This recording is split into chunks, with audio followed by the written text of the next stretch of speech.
You're listening to Thunder and Lightning on SuperTalk Mississippi, covering Mississippi State sports like nobody else. With Sports Talk Mississippi's Brian Hadad and Robbie Faulk of On3 Sports. Now get ready for Thunder and Lightning. Thunder and Lightning here on SuperTalk Mississippi. Brian Hadad and Robbie Faulk here with you on a Tuesday morning. Thanks for joining us here at SuperTalk.fm or wherever it is that you get podcasts from. We appreciate you guys out there, our great listeners, especially our servicemen and women out there taking care of us. Want to thank our sponsors over at Strange Brew Coffee House and Churn and Spoon Ice Cream. Start your day the right way and the warm way with a trip to the drive-thru over at Strange Brew Coffee House here in Starkville or at Brupolo over in Tupelo. It'd be a little weird, Robbie, if Brupolo was in Togo. That would be a little weird. You can get a coffee to go. To go. At Strange Brew. Yeah. Yeah. This is not Togo. That's the African nation that's, borders Benin. That would be an excellent place for a coffee shop, though. In Togo. In Togo. Yep. Yeah. Is that the correct way to pronounce it? I don't know. Lee Battelle, if you've gotten back from your duck hunt, can you please correct us if it needs to be corrected? That's not his area of the state, though. So that's more your area. It's just outside. I think it's in Noxubee. Well, that actually is Lee's area of expertise, as much as any place in the entire state. All right, well, we'll just move on. Lee is a Noxubee man.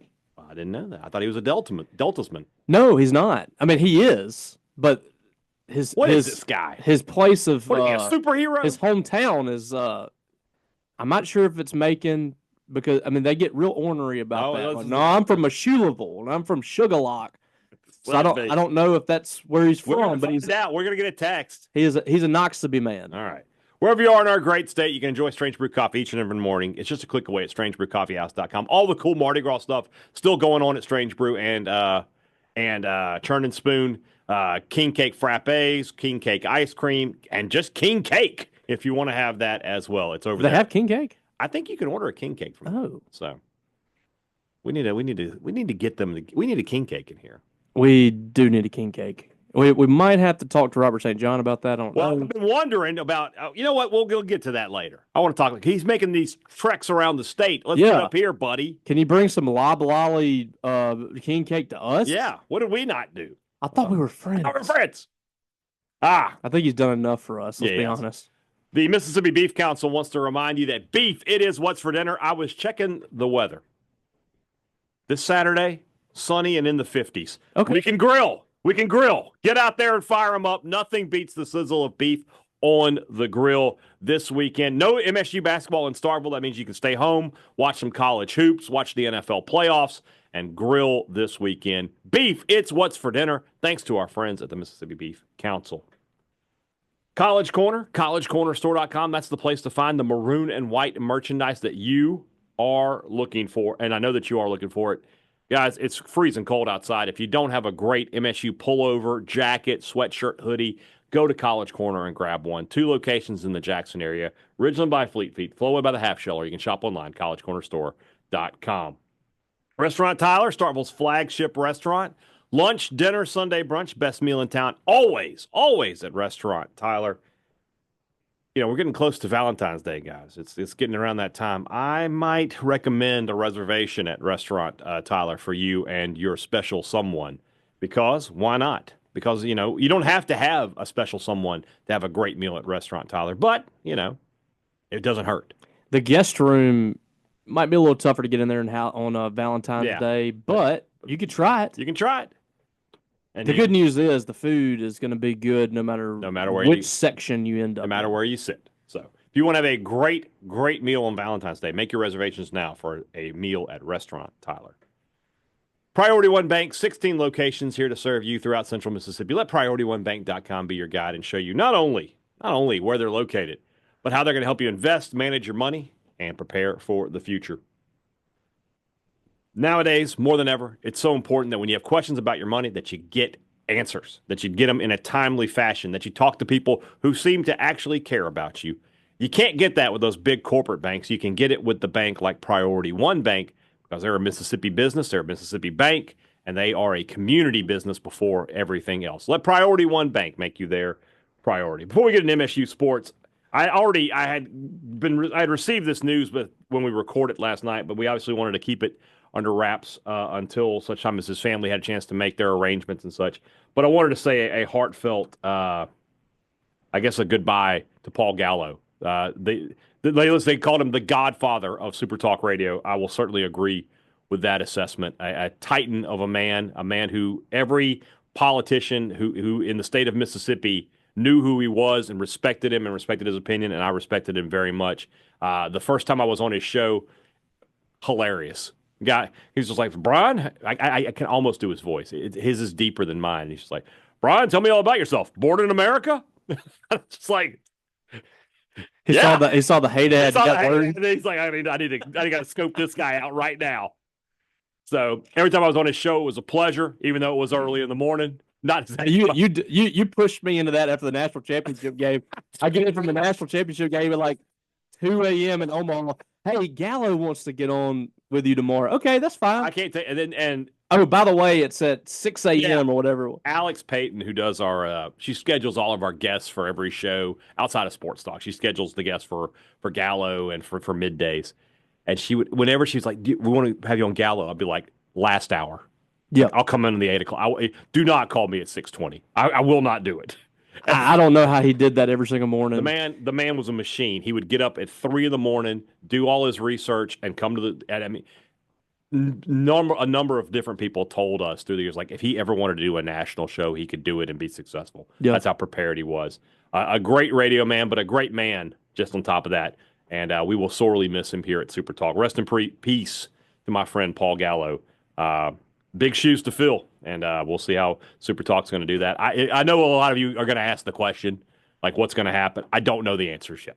So when you know me, when I have the answers, you'll have the answers. And like the most important thing is honoring him right now. That's what we're going to get to. Yeah. So, but whoever does it, I know Super Talk's gonna do a good job of filling that. But absolutely. Yeah, rest in peace to Paul, and also thoughts to his family and his closest friends too, because that's a massive void. Yeah. I mean, that's the leaving last few life. years, Super Talk's lost JT and then lose Paul Gallo. I mean, those are the cornerstones of this great network. So, all right, let's move into some sports here. Mississippi State at Tennessee tonight. I can't. This whole time you've been talking, I've been looking at this 360 shot of the crowd the other night. Yeah, we're up in there. It is the most I could sit here for hours and look at this and just look at I'm looking at every section and just seeing these people, some who are absolutely oblivious and others that are actually posing for this. Yeah, some people realize what was going on. I did not. Otherwise, I would have. You and I could have done something. But I keep forgetting that, like, you can zoom in and see people very well. Yeah, like, you can. So maybe I should pose next time. We look like a bunch of morons up here because I didn't know what was happening. But it's really no different than usual. The media looks like a bunch of morons all the time. But like, hold on, you want to see this? That's all it is. That's it. We're just staring at the. I had no idea that. If I had known, I would have been like, Robbie, we should do something, and just had you choking me or something. I don't know. Next time we're gonna do that. We'll do that. Yeah, for next time. Probably be a foot. And what's crazy, I was telling you, is those pictures is it's the football games are the ones that blow my mind. Like, you get a clear picture of 50,000 people sometimes. I don't know how they do that. If you want to find out who was at the game as far as recruits, there's you can go look. Good look here. I think J.J. Hill up there with Anthony Tucker.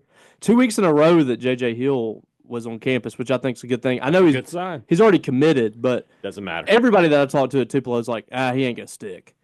And so, continuing to get don't him make here, people mad to start the show. I'm just telling you, people, and it's not from anything that they've heard. It's just that they don't think State's going to be able to hold on to him. So they think he's going to be highly recruited. Right. But everything that I've heard from Mississippi State side is they feel really good about him sticking. They have a great relationship with him, and like I said, every time you have him on campus is a good thing.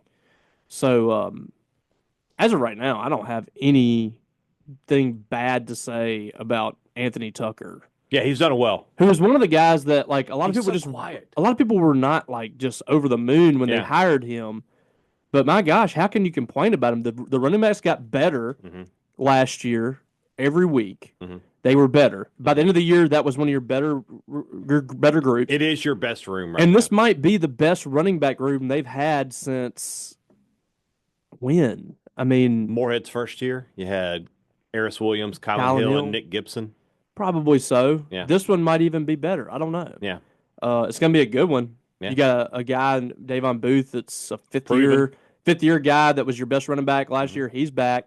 Your second best running back's back. Plus, you added a top 5 portal running back. So, not a lot of bad things to say about Anthony Tucker right now. I don't know if you had any plans of talking about any of that, but I didn't. Hey, here we are.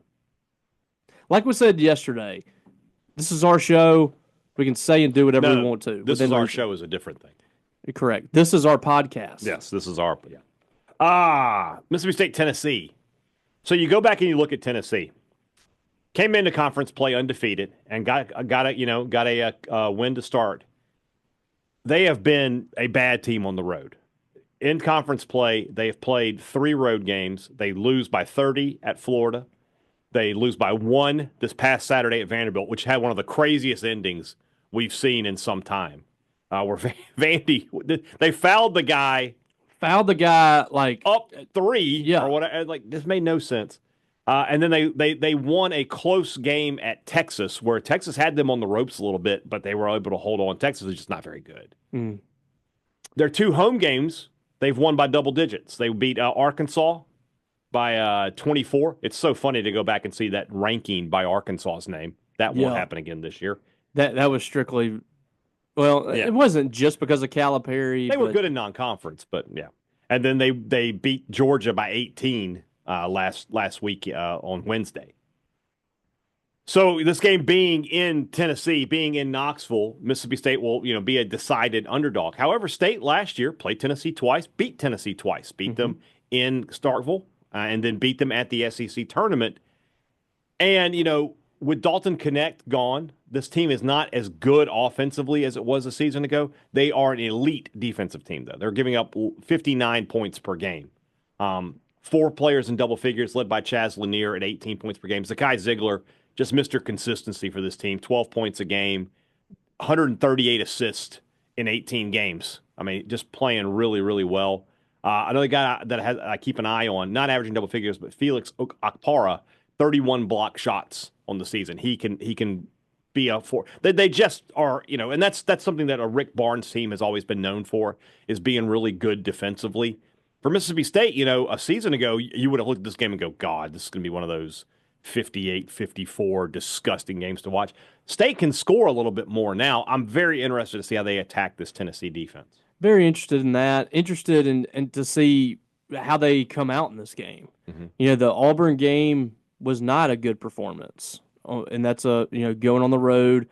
I thought going into that game, and I think Chris Jans would agree with me, that the team kind of played pretty well on the road so far this year. It's a team kind of built for the road. They're built for that environment. They're built to handle it.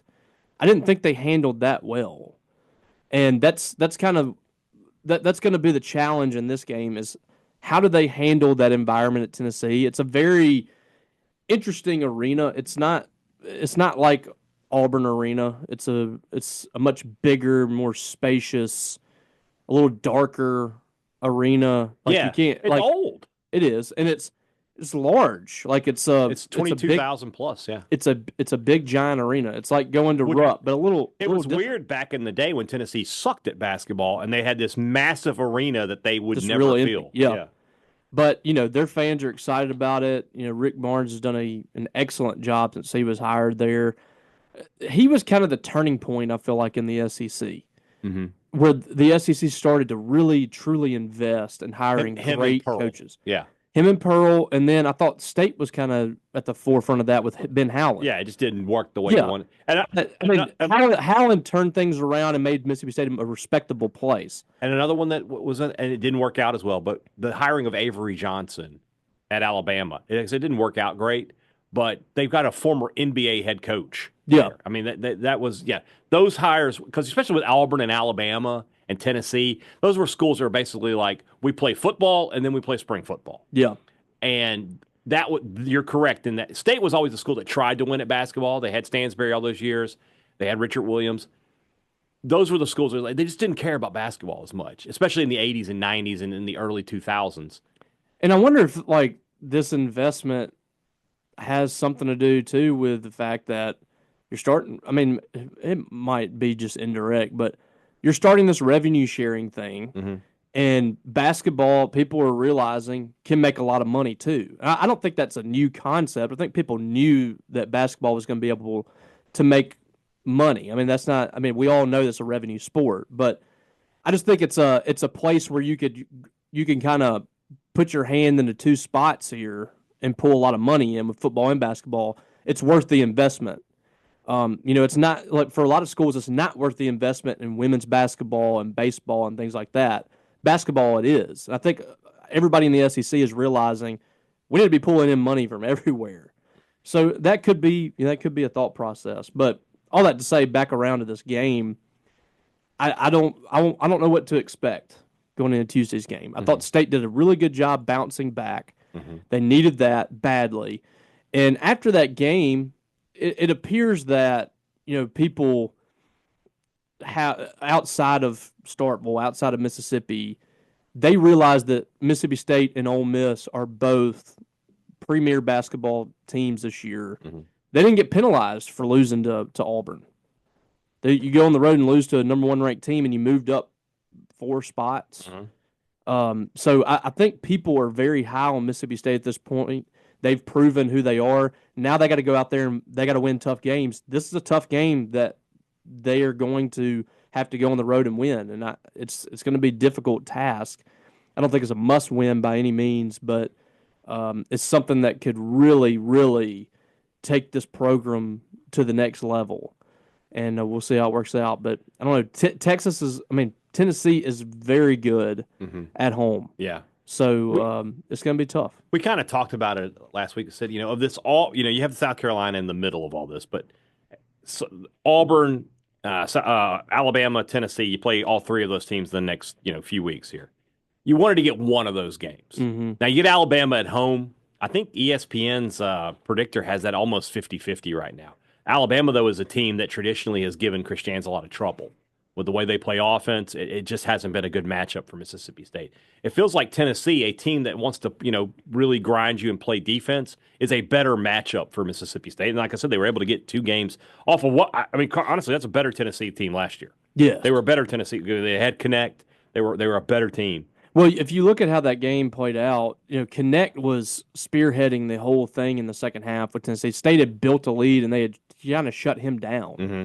And in the second half, he just took off. And you look at what they did in the SEC tournament.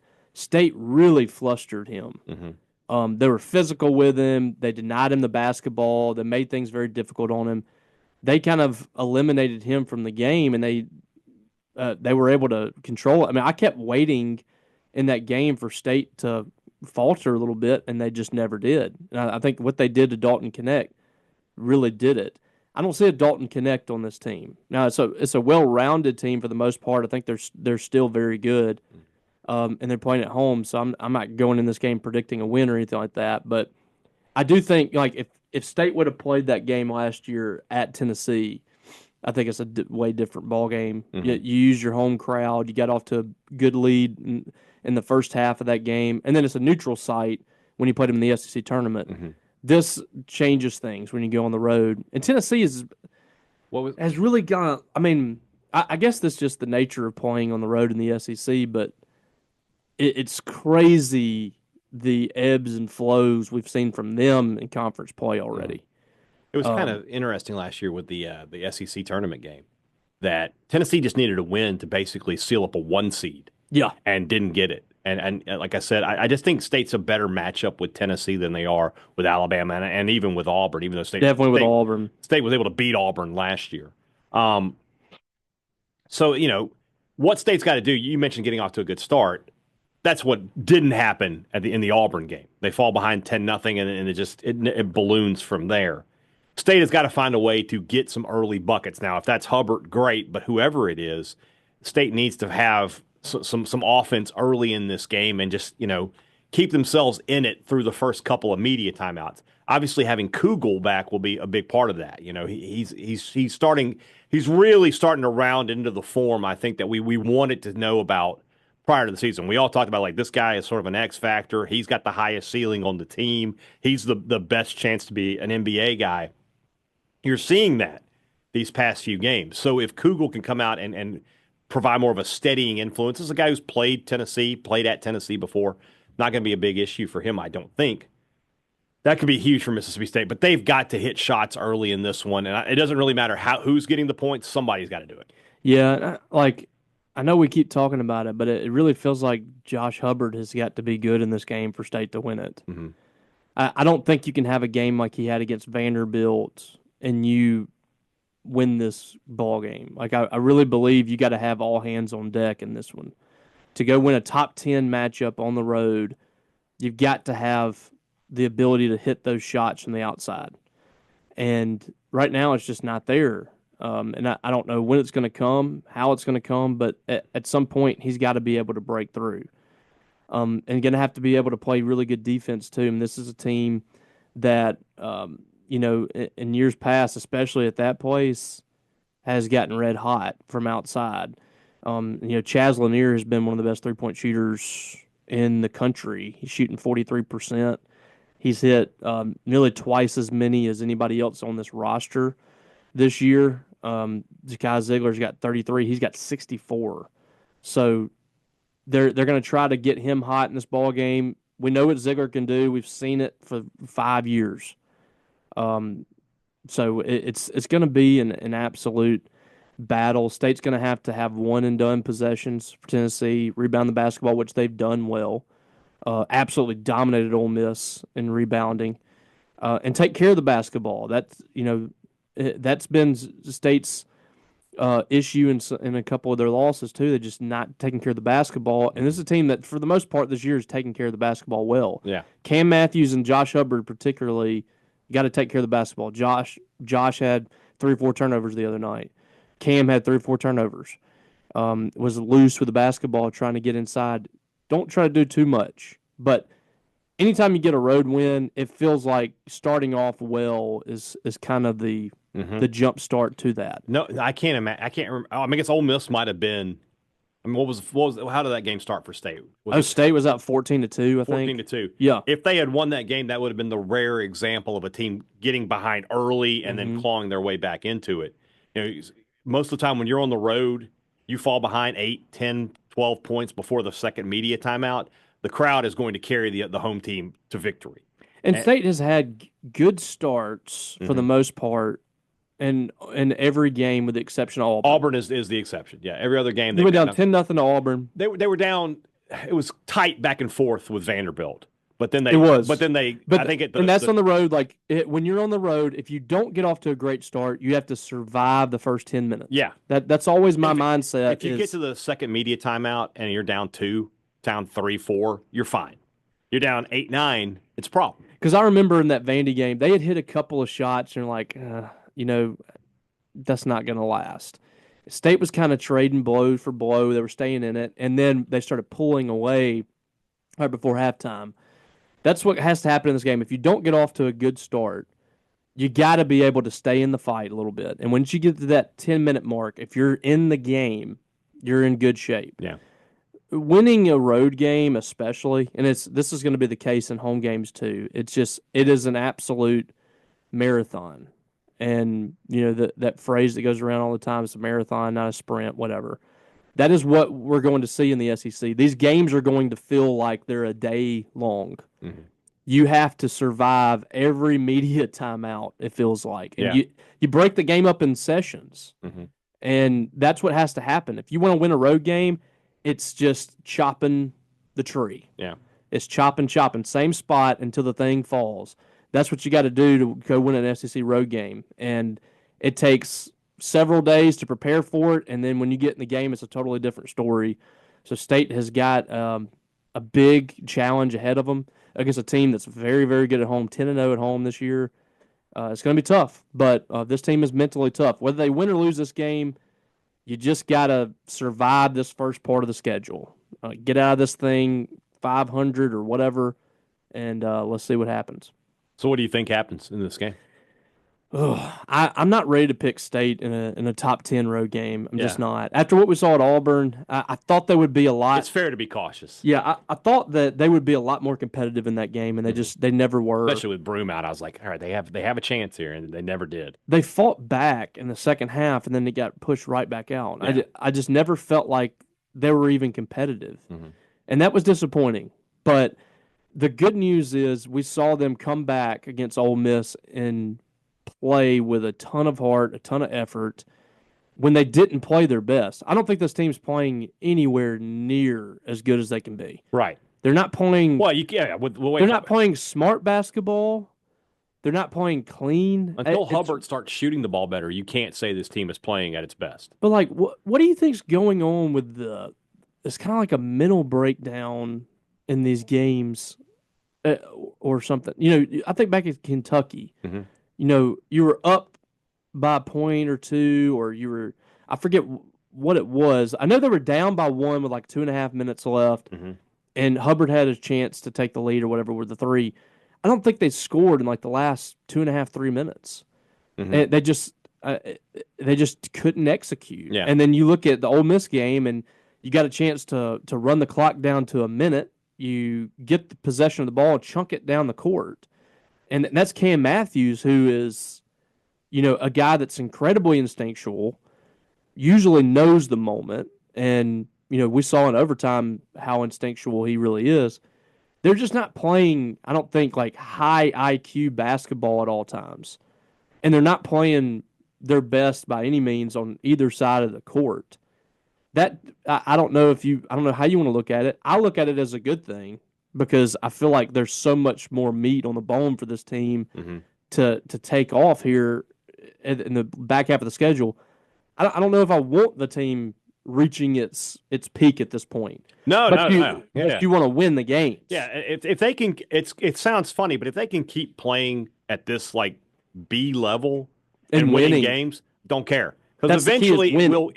I refuse to believe at some point it will not click. Yeah. I refuse to believe that at some point this season, Josh Hubbard's not going to start making shots again, and everything else. When Hubbard starts making shots, everything else is going to open wide.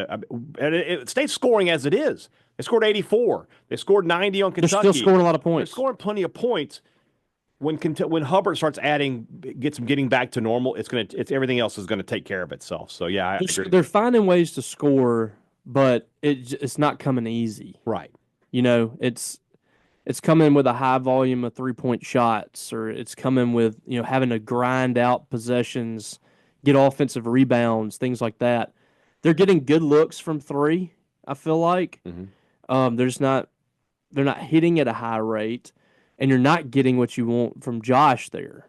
I feel like he needs to see a few go in, and then maybe the floodgates can open up for him. But this is a big game. This is a chance for him to kind of round back into form, because, again, every week is going to be big games. So this will be a big one to get. I'm not predicting a win in this one. I think Tennessee wins by maybe 10 points in the end. I think State can stay in this game. I feel like Tennessee's going to have a run in this game, whether it be in the first half or whatever, where they get out to like a 15-point lead or something, and State's going to fight back into it, get it within 5 points, and then just kind of, I feel like they might run out of gas or something. I feel like that's what we've seen in some of these road games from Chris Jan's teams. Yeah. Like they go through these stretches where they're struggling to score, the other team's hitting shots, the lead stretches out, and they fight back into it in the second half, and it's just too much. We saw that at Kentucky last year. I feel like we saw that against A&M. It just happens. But I would love to be wrong. I just saw the college poll tracker. Our guy, John Wilner, he has State ranked this week. He has them at 24th, which is the lowest of anybody that has State ranked. And he has Baylor, who's 11-6 and is unranked in the poll, and Gonzaga, who's 14-6 and is unranked in the poll, ahead of Mississippi State. Oh God! Like I don't. John Wilner, not a Bulldog believer. Just not. I don't know why, but yank his credentials. He actually has 3 teams that are unranked because he has Utah State at 20th.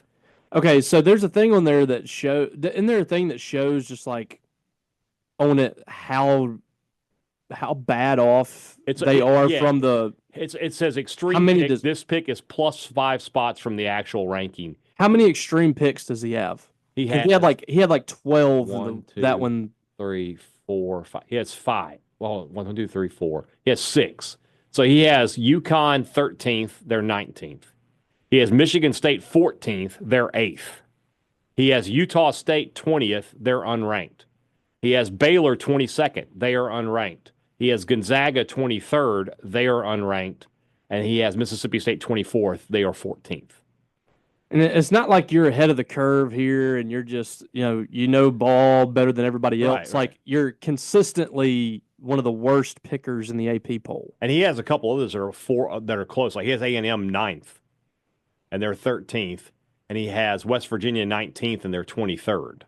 So he's got a couple others that are pretty close. He has St. John's 16th and they're 20th. I don't know what I don't know what his bias is. Like it shows at the top like who he's biased for and against, but it doesn't make any sense. It's funny. It says he's biased against Auburn, but he does have them number 1. Everybody has them number. They're unanimous. So I don't know. Bias towards what school is that? Oh, St. Bonaventure. Everybody's biased towards St. Bonaventure because they all love Woj. Because of Woj. So, but this is he has Mississippi State. Let me see where they are. Yeah, so we'll see. All right, let's move into the rest of the show. That's brought to you by our friends over at Two Brothers Smoked Meats in the Cotton District, the home of smoked Southern soul food. Guys, when it's cold outside, a hot meal is where you want to go. Two Brothers Smoked Meats. Just go in there, get you a big old barbecue sandwich. Go in there and get you some pork rind nachos. Oh, yeah. Get you some dirty deeds. Yeah, get you some. I'm telling you, the last time I was in there, their smoked wings, they're always good. Oh, they're great. They were better for some reason. I don't know what they did different, but that was like the best batch they've ever had. They're so juicy too. Like you can dry out chicken easily. Yeah, and they just don't. They know how to do it. They know what they're doing in that kitchen. They also know what they're doing across the way at the Older Brother, the home of the fancy sandwich, the most fancy of all sandwiches in the Starkville area and anywhere beyond that, I would say. I love the Older Brother. That's a great place to go. I haven't been in quite a while. I need to get back in there. The reason I haven't been a couple times, though, I go in there and it's packed, and they're like, hey, it's just going to be a little wait. And I'm like, why would I wait? I can just walk over to Two Brothers and eat there, and the food's just as good. So that's the great thing is you have these two options that are awesome that are right next door to each other. So if you can't get a table at one, make your way over to the other one. Two Brothers and the Older Brother, two of my favorite places in Starkville, right there in the Cotton District. Oh, look, our boy Tyler Horka, who, by the way, we got to give a shout out to Tyler Horka's hair. Yeah, he's permed. He's got like a permullet now. It's permed, right? Is that a perm? I haven't asked. It's gone curly. I don't remember his hair being that curly. No, he kept it tighter. Now he's got a little party in the back think now. He got a little perm. He's going. I'm not judging. They call that the swindle. The swan. The swan, yeah. All right. Everybody calm down. Stop looking at me, Swan. Oh. Great products, great service. Anyway, I was saying he's on the hard count with JD Piquel. Yes, I'm going to On 3 headquarters you're heading to On 3 today. Yeah. I guess I'm going to miss JD. Yeah, they're all down in Atlanta today. Mm-hmm. Great products, great service. Every business likes to promise it to you. They deliver it to you at Advantage Business Systems. They've been doing that now for 50 years. 50. I think we need to stick with the Houston Nut. I don't know about that one.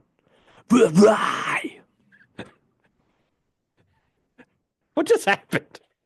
Well, screamo. I'm about to say, lead singer of Slayer up in here. All right. Raining blood. Yeah. Anyway. When you need a new copier. I'll do some Dave Mustaine tomorrow. Yeah. When you need a new copier, new printer, you need to talk to our friends at Advantage Business Systems. Any kind of business technology, give them a call. And then if you need service on something, it's just a phone call away, and it's the same number you called to make the sale. Those people know you. They'll have that relationship with you, and it makes it easy. You're not talking about waiting a week to 10 days to fix. Imagine if your copier breaks, and they're going to be, oh, okay, we'll be there in 10 days. 10 days with no copies? What business could do that? Absolutely not. Don't deal with it. Call Advantage Business Systems, 601-362-9192, or visit them online, absms.com. Find out how Advantage Business Systems will help your business do business. Are we paying Peppers for this product placement that we're giving them? You can't even tell. Everybody knows that's a Peppers cup. It says Merry Christmas on it, too.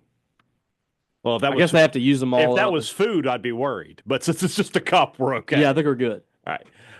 Before you go to the game, sorry, don't they put a piece of paper on it? You need, that's what they do. I need to get that technology that blurs things out. What was the comments on Wayne's World? Like, I would never stoop to the level of corporate being a corporate shill. Just keep talking. We got the Doritos and the Pepsi. Would they have Pizza Hut pizza? I would never do anything like that. Brian's got a sixer in here. I normally have a case. I gotta go back to the store. Coca-Cola. I buy zero sugar. I buy a case of Coke Zero like every other week, basically. Brian thinks Coke Zero is healthy for you. No. I don't think it's healthy. It's not healthy, but it's no calories, and that's all that matters. Did you see RFK is trying to get pure cane sugar put into Coke instead of the syrup or whatever we're getting? The high fructose corn syrup? Yes. Okay, well. We've also gotten rid of red dye, although it's going to take like 2 years to get put into place. Gotta get some Skittles.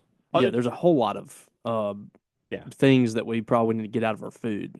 Speaking of that, somebody asked if we would do a blind Skittles taste test on this show. So let's see if I could tell the difference. How are we going to do that? Very simply. Literally blindfolded? I will be blindfolded. Okay. We'll get a bag of Skittles. You'll pull out one of each. Okay. Are we doing regular Skittles? Regular Skittles. Okay. And we do. Might be a little more difficult. I feel like the tropical ones are easier to. I don't like the tropical.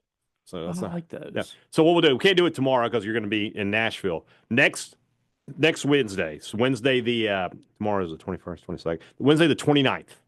Okay. We will have a blind Skittles taste test where I will be blindfolded. You'll count out one of each.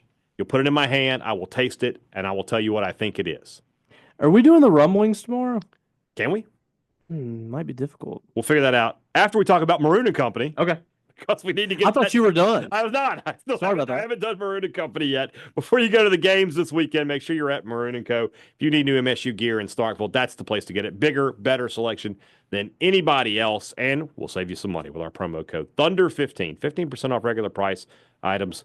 Some exclusions do apply, but when you go see the incredible selection at Maroon and Co., you're going to find something that you want, something maroon and white, something cool, something that nobody else has.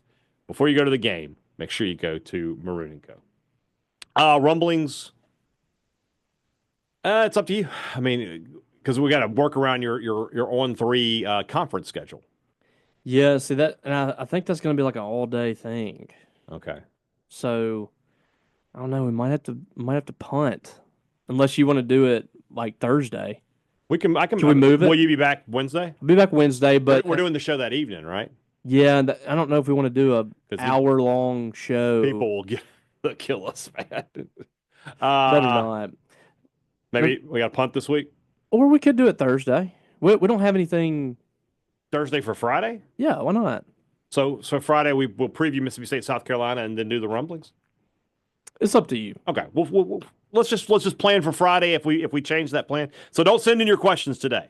Yes. If you do, we will not answer them. We will still get questions because people don't listen. When people get before it even comes out. Yeah. They see that I haven't tweeted it yet. They're like, and I'll get Jay in Baltimore. Yeah. Sometimes Ford Polk. Yeah. Colton. Like they'll tweet stuff to me. Yeah. At like 6 p.m. Like, come on, put it in there. So we will. If you're listening today, just wait. Just wait. Not a whole lot else to talk about. Oh, I did have the other thing. We yesterday I titled our podcast something like, I forget exactly what it was. Like, did we witness the greatest play? So what are the other choices? I told you before we started. I think my number one prior to Saturday would have been Jamont Gordon's no-look pass to Charles Rhodes for that massive dunk. Also against Ole Miss. Mm-hmm. From a significant standpoint, probably Jarvis Renardo's block against Alabama. Yeah. But not necessarily an awesome great play. But it's a big moment for sure. And I'm trying to think we had to specify the men. Because if we say women, it's over. Morgan wins, right? And this is at the hump or anywhere. I mean, if you could think of another one that happened on the road, I'll be happy to listen to your story. Because, Jamont Gordon's 3 against Kentucky in the SEC tournament. That should be on the list. That should be on the list. Again, significance. Timmy Bowers' layup against Alabama for the SEC championship. Again, but or would it be the lane violation? The lane violation is the bigger. That might be it. Yeah, because the non-lane violation. Because shots happen all the time, right? Yeah. Like, what makes this whole thing is State does not win the SEC championship without Timmy Bowers walking in front of Shelton. Ernest Shelton. Yeah. They don't win the SEC championship. Moment. So, to me, when I'm talking about a moment, it can't just be a made shot. It's got a buzzer beater can do that, but how many buzzer beaters can you think of with Mississippi State? Quindary Weatherspoon has 3, but none of them are really significant. Yeah. They're just buzzer beaters. I'm trying to think of other great plays that we've witnessed. So Gordon's got 2 on this list, is what we're saying. It's funny, I was trying to think about the Final Four year. There's not just a play in there, a moment that just stands out above all else. And 03-04, there really isn't either, because the game State won, they won fairly handily. State was really good that year. They were really good. Yeah. So, they killed Ole Miss that year. They, they lost Alabama in Kentucky at home. They beat Alabama on the road. Right. Those were really the only games that were super close in the regular season. Yeah. If I remember, or, the only regular season losses were those 2 losses, yeah. I don't remember it, but what I'm saying is I don't remember a lot of close games where it was a big moment. Right. They kind of just handled most of the teams they played. They had to come back, I think, against South Carolina. They were down by double digits in that game. So that team I don't really remember much. I think we need to put this to our listeners. Yeah. Right? We've mentioned Gordon and the dunk to Rhodes. Mm-hmm. We'll mention Gordon's 3-pointer in the SEC tournament against Kentucky. We'll mention the Timmy Bowers lane violation, and now we have this. I hate calling it the sequence, but at the same time, I don't want to just call it the block, because the 3-pointer is the ultimate result, right? So I don't know what to call that, but I'll worry about that later, guys. Tweet at us. That's why we're trying to come up with this, because we don't want to be hyperbolic about it and say oh, that's the best play I've ever seen, but I literally cannot think of another sequence of events that happened in a game for Mississippi State basketball that was Chucky Evans better hit than that. A 3/4 court buzzer beater to beat South Carolina in the early 90s, but that wasn't a very good team either.